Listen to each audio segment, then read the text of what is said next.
bonjour à tous, on se retrouve pour une nouvelle vidéo. Exactement, on va faire un top 10 des choses qu'il ne faut pas faire en Airsoft en tant que débutant. Donc, sachant que je suis un peu débutant, je me suis un peu renseigné. J'avoue honnêtement, je me suis un peu renseigné, mais il y a des choses qui sont quand même un peu logiques. Donc moi je propose qu'on commence dès maintenant.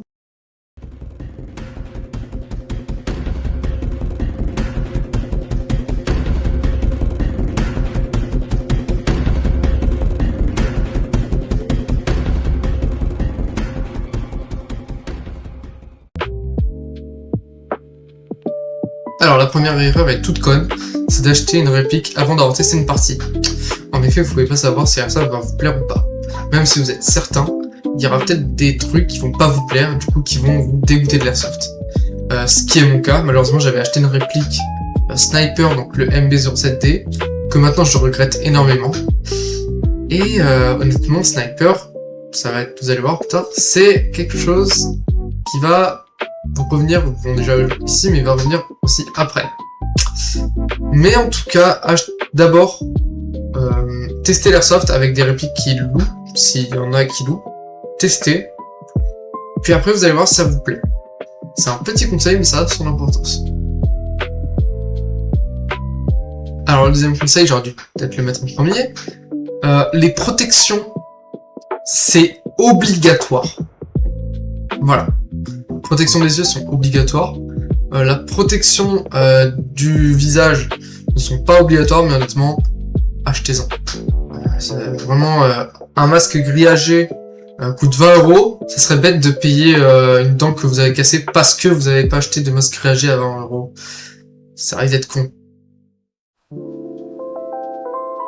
Vouloir une réplique plus puissante. Alors déjà, je vais dire deux choses. L'airsoft en France est limité à 2 joules. Pour les répliques sniper, tu n'as pas le droit d'avoir un pistolet au-delà de 2 joules. Enfin, t'as pas le droit de jouer en partie en tout cas. Enfin, je sais pas trop parce que honnêtement, j'arrête pas de voir des répliques pistolets de 2 joules.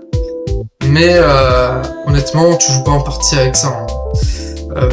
Les répliques normalement de pointe sont limitées à 1 joule.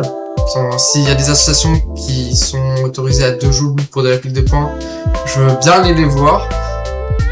Mais normalement, c'est 1 joule les répliques de pointe. Pour les répliques fusil d'assaut, c'est assez compliqué parce que les répliques de 1 joule 1 jusqu'à je crois 1,4 joules, s'il faudrait que je me renseigne, c'est 7 mètres je crois, et 1,5 jusqu'à 1,7 joules, c'est 10 mètres, il me semble. Mais là ça se rapprochera, ça se rapprochera plus d'un DMR. Les DMR en gros c'est les snipers fusil d'assaut. Personnellement je le déteste. Porter un équipement trop lourd, honnêtement, c'est tout con. Parce que, en fait, pour moi, personnellement, mon avis, pour moi, vous portez juste un gilet tactique. À la limite, vous portez des protections pour les genoux ou alors pour les épaules, mais c'est tout. Il n'y a pas besoin d'avoir... parce que j'en vois certains qui... Ça m'a rappelé une fois, il y avait un gars, bon, c'était un jeu, hein, c'était roleplay, où il avait un gros minigun, il avait plein de trucs en métal, il limite un chevalier, quoi. Honnêtement, si vous débutez et que vous portez ça, honnêtement, bah, c'est nul. Aussi, bah, en parlant d'équipement trop lourd, n'achetez pas de batteuse, pas de PKM, les gars. Pas de PKM, pourquoi? Parce que 11 kilos le bail, hein. J'ai porté une fois une PKM, je me suis plié le dos, hein. Honnêtement, c'est ultra lourd. Donc, un conseil, commencez avec des répliques M4, AK, P90, je sais pas, j'aime pas. Voilà, honnêtement, j'aime pas la P90. Ou alors, s'il y en a qui disent P90, voilà. Alors ça, c'est pas que pour les débutants, ça c'est pour tout le monde. On n'est pas annoncé sur Out. Il y a quelque chose qui est très important, c'est que même si vous pensez être touché, ou alors que vous ne l'êtes pas, annoncez quand même le Out. Il y en a beaucoup qui le font pas, c'est ce qu'on appelle les tricheurs, à mes yeux. Ou alors juste des gens qui font pas attention. Vraiment, déjà ça pourrit les parties, vraiment, puis ça crée des embrouilles, donc c'est pas ouf. Un conseil, allez voir ma vidéo sur les tricheurs en airsoft, vous allez comprendre pourquoi je dis que ça crée des embrouilles, rien qu'à la première vidéo. Alors là, je fais l'erreur, rester immobile trop longtemps. c'est littéralement du camping. Littéralement, hein, tu campes, tu restes immobile. Faut savoir que ça m'arrive encore un peu, des fois j'entends des bruits, je stresse un peu. Du coup je reste dans mon endroit, je reste dans mon petit coin, voilà. Bon après des fois je bouge, des fois. En fait c'est pas ouf, parce qu'en plus tu te fais très vite repérer. Parce que t'as juste arrêté immobile, bah les gens ils vont te voir, forcément. Alors que si tu bouges, t'as moins de chances de te faire repérer. À la limite tu fais plus de bruit parce que t'as les branches qui craquent, tout ça. Mais honnêtement, vaut mieux bouger que rester immobile. C'est un conseil comme ça. Alors ça aussi c'est tout con, oubliez de préparer son matériel. Donc s'il y en a qui ont des répliques AEG, vous avez sûrement eu un problème, c'est oublier de charger sa batterie. Ah ça c'est dur. Ah en fait, bon les répliques AEG j'en ai parlé je crois dans une vidéo. Ça fonctionne avec une batterie. Et bah du coup si tu charges pas la batterie, bah ça marche pas. Du coup t'as soit ton PA ou alors t'as rien. Du coup tu fais demi-tour. Et voilà donc c'est... Pensez à charger vos batteries. Et aussi pour les répliques GBR, pensez à mettre du gaz. Pas trop hein, aussi, hein, pas trop et pas trop puissant. Ne pas respecter les règles du terrain. Alors, c'est simple. Dans le terrain où je suis, il y a les règles de base, donc pas tirer à la... Je sais plus, c'est à la mexicaine, ou un autre truc. Bref, je l'ai expliqué des centaines de fois, t'as un mur en face de toi, tu mets pas ton bras, non, tu sors ta tête. Voilà.